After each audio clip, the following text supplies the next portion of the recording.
Ahok pasti dukung Ganjar karena anti radikalisme, SARA, dan bukan penculik.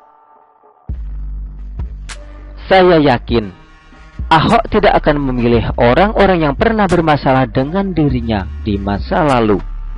Apalagi bukan hanya bermasalah dengan dirinya, tapi bermasalah dengan etisnya dan agamanya. Salah satu tokoh yang saya hormati dan hargai adalah Ahok, khususnya dalam bidang politik.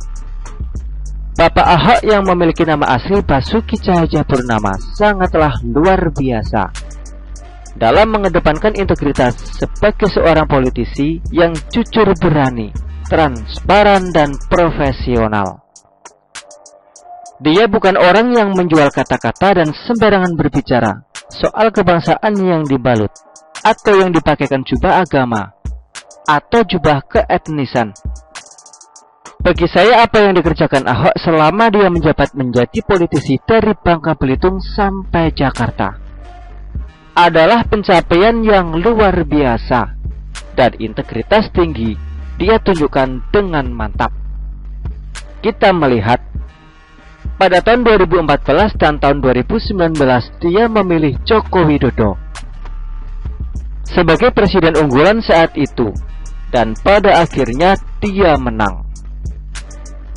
Pilihan Ahok bisa dikatakan mewakili pilihan para kaum yang selama ini dianggap minoritas dan tertekan dengan keadaan, khususnya sejak isu-isu liar yang dibangun oleh penguasa pada saat itu sejak tahun 1960-an. Pada tahun 1965 kita tahu bahwa pembantaian etnis tertentu di Indonesia sangatlah kencang. Apalagi ada rumor yang sampai sekarang membuat trauma kaum warga negara Indonesia yang memiliki etnis tersebut dicap sebagai pemberontak. Dilanjutkan pada tahun 1998 dan isu itu diangkat kembali oleh kaki tangan penguasa. Mungkin Ahok belum lahir pada tahun 1965, atau mungkin dia masih sangat kecil untuk mengetahui hal tersebut. Namun untuk tahun 1998 saya yakin dia tahu.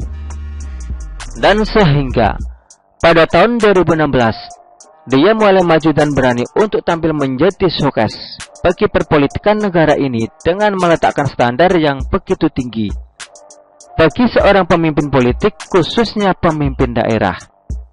Ternyata isu-isu suku, agama, ras, dan antar golongan pada tahun 2017 masih terjadi dengan begitu masif, dan pada akhirnya dia harus kalah. Namun kekalahan dia adalah kekalahan yang membukakan mata rakyat Indonesia bahwa masih ada orang-orang yang menang dengan cara itu, dan masih banyak juga orang yang terhasut lewat hal-hal tersebut. Maka kita bisa katakan bahwa tokoh politik yang didukung oleh Bapak Ahok adalah tokoh politik yang akan memperjuangkan hak segala bangsa, seperti yang dituliskan di dalam Pancasila, yakni sila kelima mengenai keadilan sosial bagi seluruh rakyat Indonesia tanpa memandang etnis, suku, agama, ras, dan antar golongan. Dan hal tersebut jatuh kepada tokoh Ganjar Pranowo yang harus kita pilih dan kita coblos nanti di pemilu tahun 2024 nantinya. Kita tidak boleh anti dengan militer, tapi kita harus hindari pemimpin yang lahir dan mengedepankan militerisme di negara ini, karena sejatinya militer itu adalah backup ketika negara tidak aman, bukan menjadi penguasa.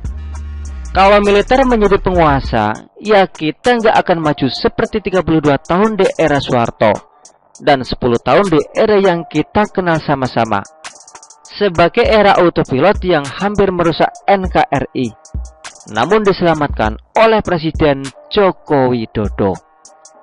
Begitulah kura-kura. Artikel ini diambil oleh siwa.com dan ditulis oleh Manuel. Bagaimana menurut Anda?